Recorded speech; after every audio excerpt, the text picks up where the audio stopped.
Senin 12 September 2011 lalu, bus Sumber Kencono dengan nomor polisi W7181UY bertolak dari Terminal Bungurasi, Surabaya dengan tujuan Terminal Giwangan, Yogyakarta. Bus yang dikemudikan oleh Mujito, warga Kaliboto, Kediri itu membawa sekitar 23 penumpang. Antara pukul 3 dan 4 dini hari, bus tersebut sampai di Terminal Kertajaya, Kota Mojokerto. Baru saja menginjak pedal gas melewati Simpang 5 Kenanten, bus legendaris ini terlihat melaju kencang mengarah ke Jombang oleh sejumlah saksi.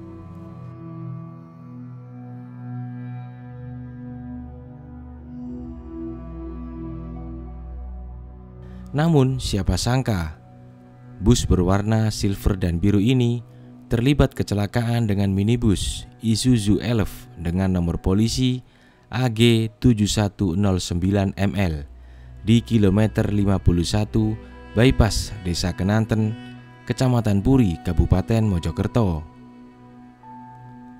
Isuzu Elf tersebut dikemudikan oleh Didik Prayogo, warga Tanjung Anom, Kabupaten Nganjuk.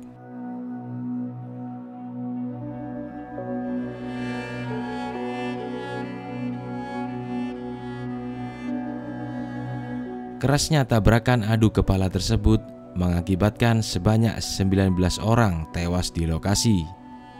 Sementara itu, korban luka lainnya dibawa ke sejumlah rumah sakit. Total keseluruhan korban tewas yakni 21 orang, terdiri dari 20 penumpang Elf sekaligus sopirnya.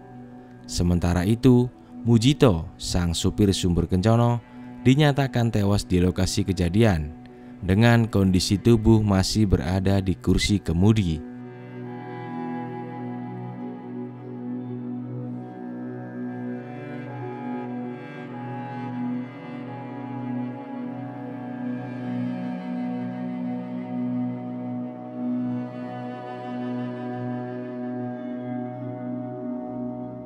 Tim kecelakaan terpadu melakukan penyelidikan di lokasi kecelakaan maut bus Sumber Kencono dengan minibus itu. Tim itu sendiri terdiri dari Direktorat Lalu Lintas Polda Jawa Timur, tim teknis Dinas Perhubungan Jawa Timur, dan Pusat Laboratorium Forensik atau Puslatfor Mabes Polri.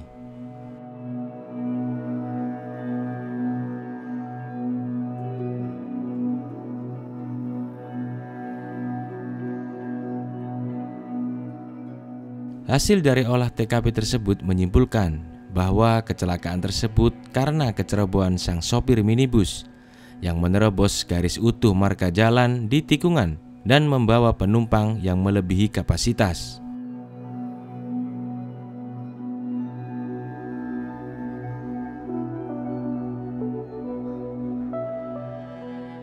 Akibat kecelakaan ini dan sejumlah rentetan kecelakaan sebelumnya, Gubernur Jawa Timur saat itu, Soekarwo, merekomendasikan agar trayek dan izin bus ini dicabut. Ujungnya, nama Sumber Kencono berganti hingga menjadi Sumber Selamat dan Sugeng Rahayu saat ini.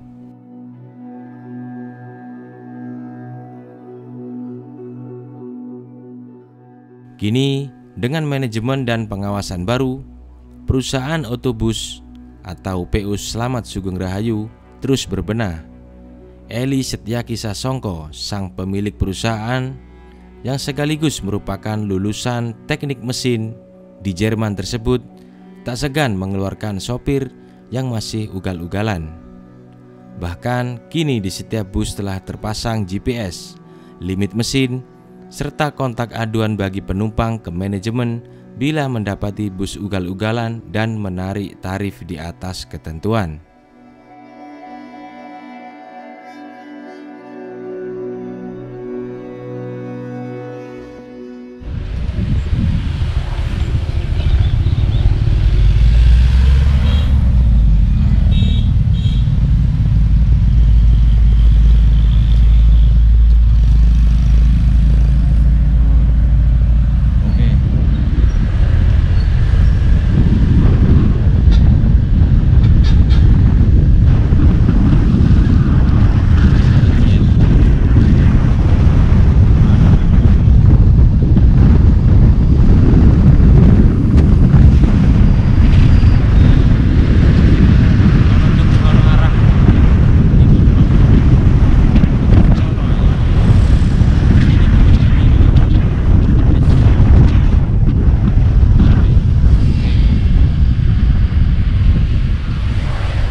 Mas ini.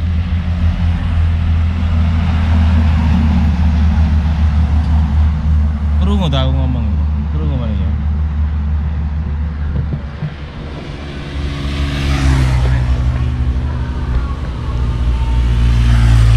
Halo teman-teman, selamat sore. Saat ini ya pukul 5 atau pukul 17. Saya di KM 51 bypass Mojokerto. Sini ikut Kecamatan Puri, teman-teman. Ya. Jadi banyak yang dari teman-teman Busmania mungkin ya, atau teman-teman lain mungkin nggak tahu bahwa KM 51 ini punya sejarah kelam, masa kelam terutama bagi Sumber Group ya. Di sini tuh masa kelamnya sebenarnya di tikungan ini, teman-teman. Karena apa? Karena bus Sumber Kencono yang dulu terkenal gesit itu sekarang gara-gara di sini itu akhirnya berubah nama jadi Sumber Slamet ya, dan Sugeng Rahayu. Ya tempatnya di sini nih, teman-teman. Kita coba nanti lihat tikungannya ini seperti apa sih, teman-teman ya. Tikungannya kok sampai terjadi tragedi yang memilukan, teman-teman.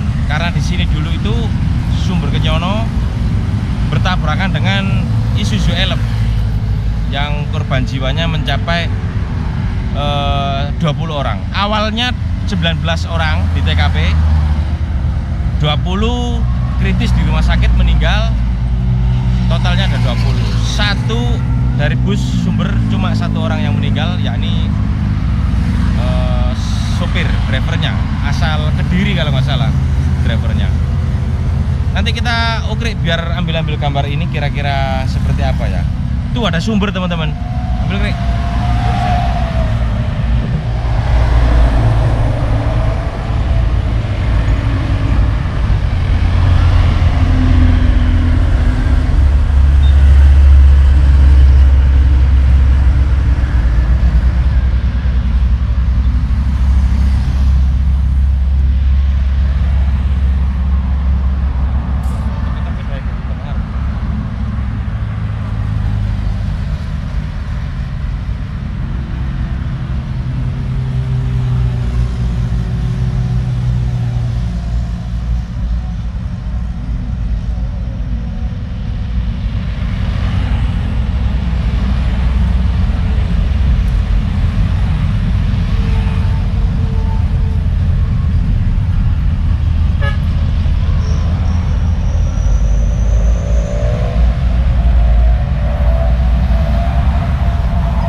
Saya berdiri ini dulu penuh mayat, teman-teman ya, penuh mayat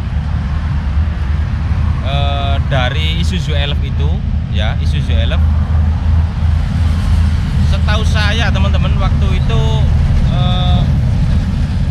7 orang di sini, teman-teman, 7 orang, sisanya mencar-mencar kayak begitu ya. Nah, itu semua satu keluarga dari Nganjuk. Dari Bojonegoro juga ada korbannya, terus dari Kediri juga ada sebagian. Jadi semuanya meninggal di sini, teman-teman, meninggal di sini. Dan yang memilukan adalah sopir Elf ini mantan sopir Sumber Kencono yang dulu pernah bekerja di Arab Saudi juga sebagai supir. Dulu jalannya nggak begini, teman-teman. Dulu jalan nggak begini. Sekarang kan ada 2 lajur ya, jalur A dan jalur B ya. Dulu cuma satu jalurnya, kecil gitu. Jadi ya sekarang ya lebih meminimalisir terjadinya kecelakaan.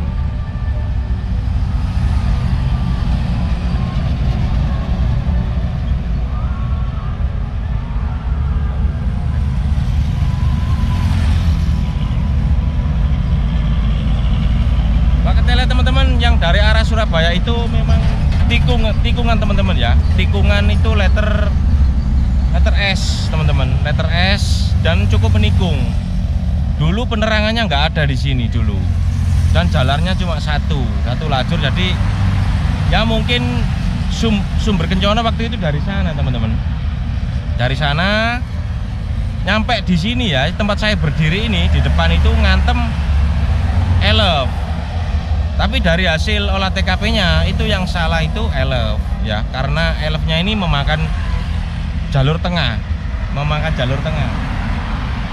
Terus kemudian sumbernya ini sudah melakukan pengereman. Jadi sopir sumbernya itu dalam kondisi sadar. Tapi sopir elefnya nggak ada bekas pengeriman. Jadi human errornya terletak pada sopir elef. Akibatnya 20 orang meninggal dunia teman-teman.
teman-teman ya, mungkin teman-teman yang dari Solo, Jogja, Madiun, Ngawi, pokoknya yang dari arah sana ya, siapa yang nggak kenal sumber Kencono dulu teman-teman? Semuanya pasti mengenal sumber Kencono. Selain tarifnya murah, armadanya juga paling banyak teman-teman dulu. Armadanya banyak, jadi setiap beberapa menit sekali pasti lewat. Jadi nggak takut pulang malam, nggak dapat bis itu nggak takut, karena ada bus sumber Kencono dulu. Nah, karena terjadi kecelakaan di sini teman-teman ya, terjadi kecelakaan di sini, itu bus sumber Kencono akhirnya berubah nama jadi Sumber Slamet ya, tahun 2011 teman-teman, bulan September tanggal 2 kalau nggak salah. Nah, kecelakaannya terjadi di sini. Nah, setelah itu beberapa bulan kemudian berganti nama. Masuk 2012 ganti nama Sumber Slamet ya. Pencabutan trayek ini, nama Sumber Kencono ini direkomendasikan Gubernur Jawa Timur Pak Dekarwo waktu itu ya. Pak Soekarwo merekomendasikan ke Kementerian Perhubungan, tembus ke Presiden. Akhirnya nama busnya diganti jadi Sumber Slamet. Terus kemudian beberapa tahun kemudian ada juga Sugeng Rahayu teman-teman. Jadi awalnya dulu itu Sumber Kencono, Sumber Slamet, terus kemudian Sugeng Rahayu yang banyak jalan sekarang ini. Nah teman-teman, dulu di sini ini teman-teman ya, mayatnya banyak teman-teman. Jadi yang paling penting menurut saya teman-teman ya, entah kita nggak menyalahkan siapa, karena ngantuk itu pasti terjadi pada siapapun, lengah terjadi pada siapapun teman-teman. Karena menurut saya keselamatan itu paling utama teman-teman, bukan kejar setoran, bukan apapun. Yang penting keselamatan itu nomor satu teman-teman, nggak ugal-ugalan lah seperti itu.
Yang saya tahu teman-teman, kenapa meskipun banyak terjadi kecelakaan ya, tapi bus Sumber itu dulu itu tetap disukai orang ya. Alasannya pertama mungkin ya, armadanya banyak, terus 24 jam itu beroperasi, kemudian tarifnya juga murah ya, seperti itu. Terus kemudian cepat. Jadi masyarakat itu, penumpang itu meskipun berdiri di bus itu mereka senang ya, karena cepet nyampe gitu waktu itu. Nah tapi ini yang saya tahu dari berita ya, membaca-baca berita, dan saya juga meliput waktu itu. Jadi waktu itu yang punya ya Pak Setiaki ya, Pak Setiaki Sasongko itu gerah gitu ya, jengkel gitu, karena melihat krunya banyak ugal-ugalan dan banyak mengakibatkan kecelakaan gitu. Nah ini kita lihat.